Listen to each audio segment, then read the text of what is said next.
कोई भी सपना साकार करने के लिए सबसे जरूरी है सही कोच का होना। चुनिए अजय साहू ऑनलाइन क्लासेस को और करें अपने CGPSC मेंस का सपना साकार। Download the app now. नमस्कार दोस्तों, स्वागत है आप सभी का अजय साहू ऑनलाइन क्लासेस पर।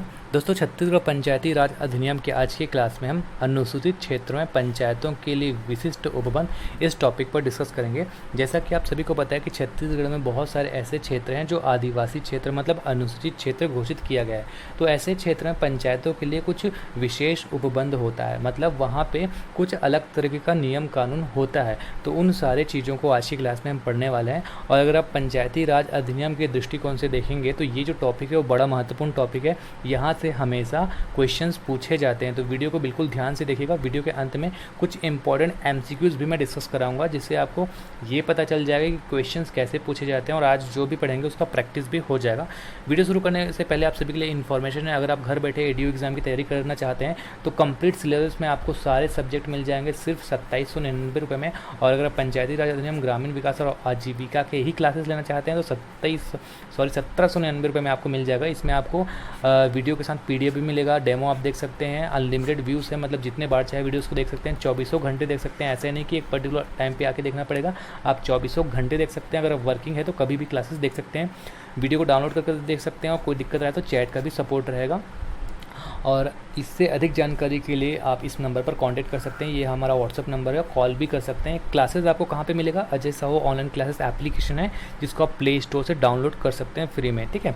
तो वहाँ पे आपको क्लासेस मिलेगा। और क्लास कैसे खरीदना है, कैसे ज्वाइन करना है, इसके लिए मैंने अलग से वीडियो बनाया है। अगर आपको वीडियो नहीं मिलेगा तो इस वीडियो के डिस्क्रिप्शन और कमेंट सेक्शन में मैं उस वीडियो का लिंक अटैच कर दूँगा, वहाँ से आप हेल्प ले लीजिएगा। और फिर भी समझ नहीं आएगा तो इस नंबर पर आप कॉन्टैक्ट कर सकते हैं। तो चलिए शुरू करते हैं आज की क्लास। आज का जो टॉपिक है अध्याय 14 का अनुसूचित क्षेत्र में पंचायतों के लिए विशिष्ट उपबंध। इससे पहले के क्लासेस में हमने अध्याय 14 तक डिस्कस कर लिया है। छत्तीसगढ़ पंचायती राज अधिनियम में कुल 15 अध्याय है, जिसमें से 14 हमने पढ़ लिया है। और सिर्फ आज के क्लासेस में 14 और 15 दोनों भी कवर हो जाएगा, ठीक है। तो इस तरीके से पूरा सिलेबस कवर हो जाएगा। इसके अलावा एक दो कुछ महत्वपूर्ण फैक्ट्स के मैं भी क्लासेस लूँगा और जो पूरा सिलेबस है वो आपका कवर हो जाएगा। तो आज की क्लास में हम क्या क्या पढ़ने वाले हैं? अनुसूचित क्षेत्र में पंचायती राज के लिए विशिष्ट उपबंध, इसमें क्या क्या है? 129 क से लेकर धारा 129 क से लेकर 129 च तक है। कभी कभी ये इंग्लिश में भी लिख दिया जाता है, तो इसको आप ब्रैकेट में ABCD ऐसे लिख लीजिएगा। ये A B हो गया, C हो गया, D हो गया, ये E हो गया और ये F हो गया। 129 क में क्या है? परिभाषा है, मतलब अनुसूचित क्षेत्र में पंचायत के लिए विशिष्ट उपबंध। इसमें जो जो टर्म्स लिखे हुए हैं उसका परिभाषा आपको कहाँ मिलेगा? 129 क, ठीक है। जितने भी अधिनियम होते हैं उसमें कुछ ऐसे विशेष शब्द लिखे होते हैं जिसका अर्थ अगर आपको समझ नहीं आया तो हमेशा जो सबसे शुरू धारा रहता है उसमें परिभाषा लिखा रहता है। तो 129 क में हम परिभाषाओं के बारे में डिस्कस करेंगे। 129 ख में ग्राम तथा ग्राम सभा का गठन, मतलब अनुसूचित क्षेत्र में ग्राम और ग्राम सभा का गठन किस तरीके से किया जाता है, कौन करता है, वो सब हम देखेंगे। 129 ग में ग्राम सभा की शक्तियाँ और कृत्य, अनुसूचित क्षेत्र में ग्राम सभा की क्या क्या अतिरिक्त शक्तियाँ हैं, क्या क्या उसके कार्य है, वो देखेंगे। धारा 129 घ में ग्राम पंचायत के कृत्य, ग्राम पंचायत के क्या क्या कार्य हैं। धारा 129 अंग या ई में हम देखेंगे स्थानों का आरक्षण, मतलब अनुसूचित क्षेत्र में कुल जितने पद होते हैं, कुल जितने स्थान होते हैं उसमें कैसा कैसा आरक्षण होता है वो देखेंगे। और 129 च में हम पढ़ेंगे जनपद तथा जिला पंचायत की शक्ति, ठीक। तो सबसे पहले हम बात करते हैं 129 का परिभाषाएं।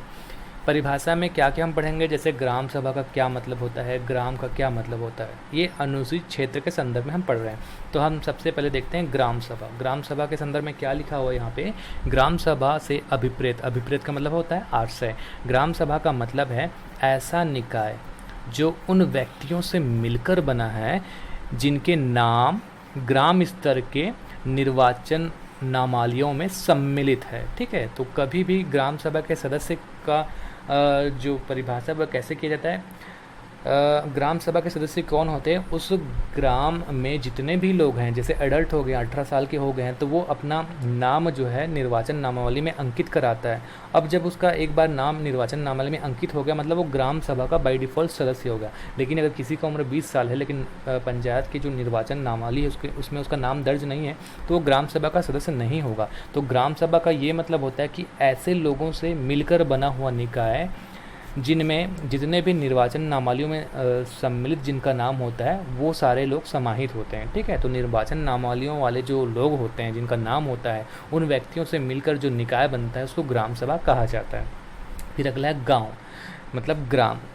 अनुसूचित क्षेत्रों में ग्राम को कैसे परिभाषित किया गया है? ग्राम से अभिप्रेत है अनुसूचित क्षेत्र में कोई ऐसा साधारणतया आवासों का समूह। देखिए अनुसूचित क्षेत्र में क्या है, बहुत ऐसे दूरस्थ अंचल में भी लोग रहते हैं जहाँ पे कुछ छोटे मोटे आवास में, छोटे छोटे गांव में, छोटे छोटे कस्बों में बटे होते हैं, इसलिए स्पेसिफाइड किया गया है जिसमें आवास या आवासों का समूह, छोटे गांव या छोटे गांव का समूह, ये सब होगा जिसमें इन आवास या आवास के समूह, छोटे गांव या छोटे के समूह जिसमें ऐसे समुदाय समाविष्ट होंगे जो परंपराओं और रूढ़ियों के अनुसार अपने कार्यकलापों का प्रबंधन करते हैं। मतलब जो परंपराओं और रूढ़ियों के अनुसार अपने कार्य करते हैं, ऐसे लोगों से मिलकर बना हुआ कोई आवासों का समूह, गांव या गाँव का समूह कहलाता है अनुसूचित क्षेत्र के संदर्भ में ग्राम। ठीक, आगे बढ़ते हैं। अब अगला है धारा 129 का ख, ग्राम तथा ग्राम सभा का गठन। अनुसूचित क्षेत्र में ग्राम या ग्राम सभा का गठन कौन करता है? तो राज्यपाल करता है। राज्यपाल की शक्ति है। राज्यपाल कैसे? लोक अधिसूचना के द्वारा। राज्यपाल लोक अधिसूचना के द्वारा किसी भी प्रयोजन के लिए ग्राम को विनिर्दिष्ट कर सकेगा, मतलब ग्राम की घोषणा कर सकता है। साधारणतया ग्राम के लिए एक ग्राम सभा परिभाषित होगी, हर गांव के लिए एक ग्राम सभा होगा, लेकिन अगर सदस्य चाहें तो किसी ग्राम में एक से अधिक ग्राम सभा का गठन भी किया जा सकता है, अगर सदस्य चाहते हैं तो। ठीक है, ग्राम सभा की बैठक की हम बात करें तो बैठक में गणपूर्ति का मतलब होता है कि बैठक तभी सफल होगा जब मिनिमम उतने लोग अवेलेबल होंगे। ठीक है, ग्राम सभा के सम्मेलन के लिए ग्राम सभा के कुल सदस्यों की कम से कम एक तिहाई मतलब होता है 33% गणपूर्ति होगी, जिसमें कम से कम एक तिहाई महिला होना भी ज़रूरी होगा। तो गणपूर्ति क्या होगा? एक तिहाई कुल सदस्यों का, जिसमें से एक तिहाई महिला भी होंगी। ये है अनुसूचित क्षेत्र में ग्राम सभा के सम्मेलन के लिए गणपूर्ति। ग्राम सभा का सम्मेलन अनुसूचित क्षेत्र में कौन करेगा? इसमें सरपंच या जो उप सरपंच हो गया या फिर पंचायत का कोई भी सदस्य नहीं करता। ग्राम सभा के सदस्यों में अपने द्वारा चुना जाता है, लेकिन कंडीशन क्या है कि जो सदस्य होगा वो अनुसूचित जनजाति का व्यक्ति ही होगा। ठीक है, इसको मैं एक बार और पढ़ के बताता हूँ। सम्मेलन की अध्यक्षता ग्राम सभा के अनुसूचित जनजातियों के किसी ऐसे सदस्य द्वारा की जाएगी जो पंचायत का सरपंच नहीं होना चाहिए, उप सरपंच या कोई सदस्य नहीं होना चाहिए। ठीक है, जो इस सम्मेलन में उपस्थित सदस्यों की बहुमत द्वारा इस प्रयोजन के लिए निर्वाचित किया जाएगा। मतलब सम्मेलन में जितने लोग उपस्थित होंगे उसमें से जो अनुसूचित जनजाति का व्यक्ति होगा उसको चुना जाएगा अध्यक्ष के तौर पर, और लेकिन कंडीशन ये होना चाहिए कि वो पंचायत का सरपंच, उप सरपंच या सदस्य नहीं हो सकता। अगला है धारा 129 का ग, ग्राम सभा की शक्तियाँ और कृत्य। देखिए धारा 7 में ग्राम सभा की शक्तियाँ बताई गई है, लेकिन अनुसूचित क्षेत्र में इस शक्तियों के अतिरिक्त भी ग्राम सभा को कुछ विशेष शक्तियाँ प्रदान की गई है 129 ग में। उसको हम पढ़ने वाले हैं कि क्या क्या अतिरिक्त शक्तियाँ हैं।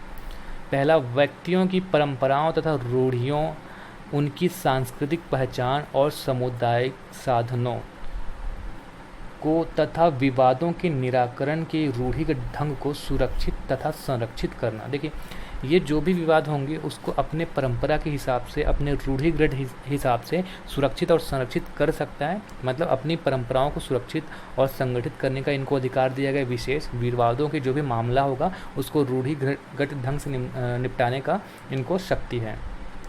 ग्राम सभा के भीतर जो प्राकृतिक स्रोत होंगे जिसमें से भूमि, जल और वन सम्मिलित हैं, अपनी परंपरा के अनुसार इसका प्रबंधन करेंगे। ठीक है, अपनी परंपरा के अनुसार भूमि, जल और वन का प्रबंधन ये कर सकते हैं। ग्राम के बाजारों तथा मेलों जिसमें से पशु मेला सम्मिलित है, याद रखेंगे, बाजारों तथा मेलों जिसमें पशु मेला सम्मिलित है, ग्राम पंचायत के माध्यम से प्रबंध कर सकते हैं। स्थानीय योजनाओं जिसमें जनजाति उप योजनाएं सम्मिलित है, अपने लिए भी योजना बनाएंगी जिसको स्थानीय योजना में सम्मिलित किया जाएगा और उसी के अंदर सम्मिलित है इसलिए उप योजना कह दिया गया इसको।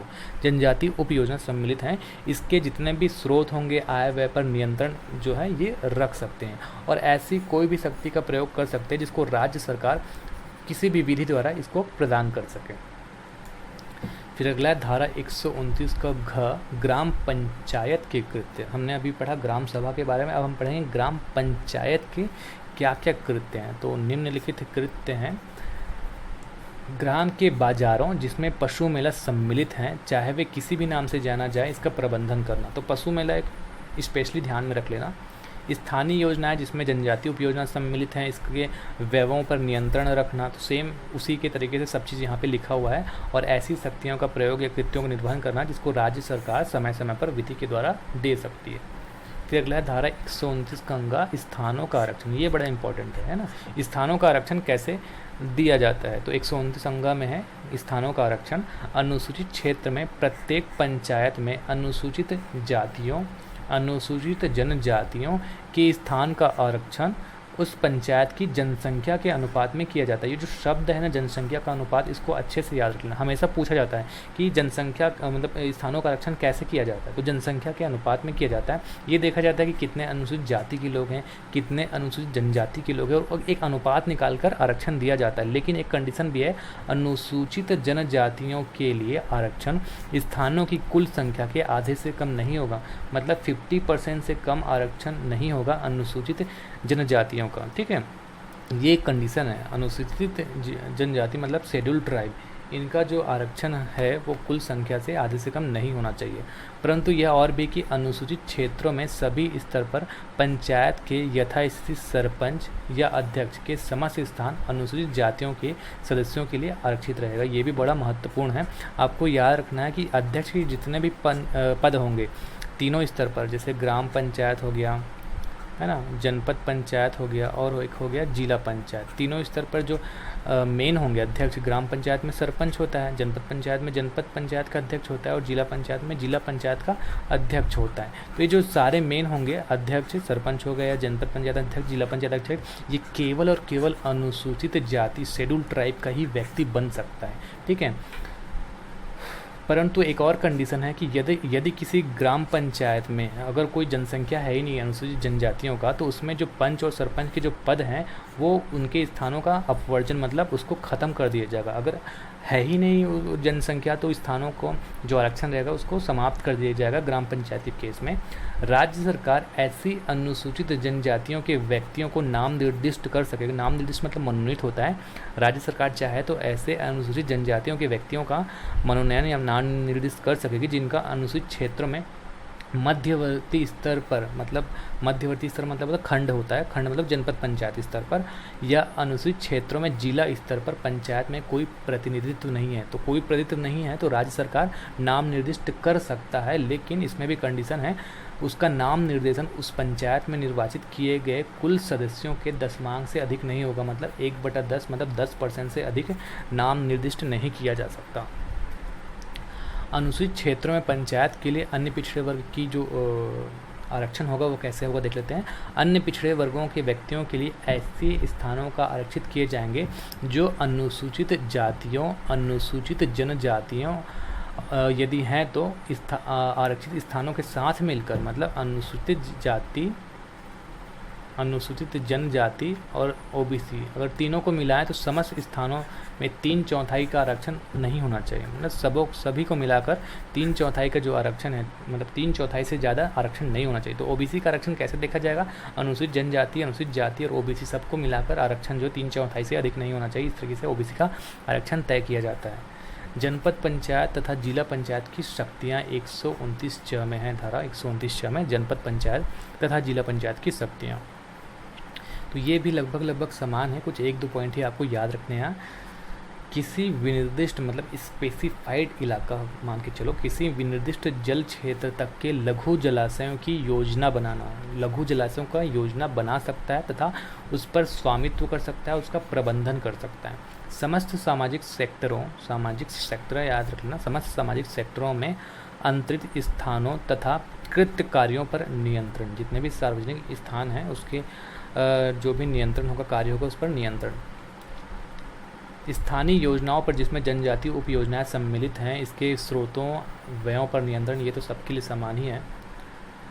फिर अध्याय 15 का नाम है निरसन। इसमें सिर्फ धारा 132 पढ़ने लायक है। धारा 132 में लिखा हुआ है कठिनाइयाँ दूर करने की शक्ति। इसमें क्या है, देखिए, अगर इस अधिनियम में कुछ ऐसे उपबंध हो जिसको लागू करने में कोई कठिनाई उत्पन्न हो रहा है, तो राज्य सरकार आदेश के द्वारा उस उपबंध से असंगत, मतलब उस उपबंध के एकदम विपरीत नहीं होना चाहिए, उसी के आसपास हिसाब से कोई एक नया आदेश निकाल सकता है, नया उपबंध निकाल सकेगा कठिनाई को दूर करने के लिए, अगर आवश्यक राज्य सरकार को लगता है तो। लेकिन एक कंडीशन भी है कि ऐसा आदेश केवल तभी प्रवृत्त किया जा सकता है, कभी तभी लागू किया जा सकता है जब तक कि ये उपबंध लागू होने के 2 वर्ष की कालावधि का अवसान हो चुकने के पश्चात, मतलब लागू पश्चात नहीं किया जाएगा। मतलब लागू हो गया और 2 वर्ष का कार्यकाल खत्म हो गया, मतलब लागू हुए 2 वर्ष बीत चुके हैं, तो ये ऐसा आदेश लागू नहीं किया जा सकता। और जब भी इस तरह का कोई आदेश बनता है तो उसको विधानसभा पटल पर रखे जाएंगे। तो इसमें एकदम ज़्यादा इंपॉर्टेंट तो है नहीं, बस एक बार इसको पढ़ लीजिएगा।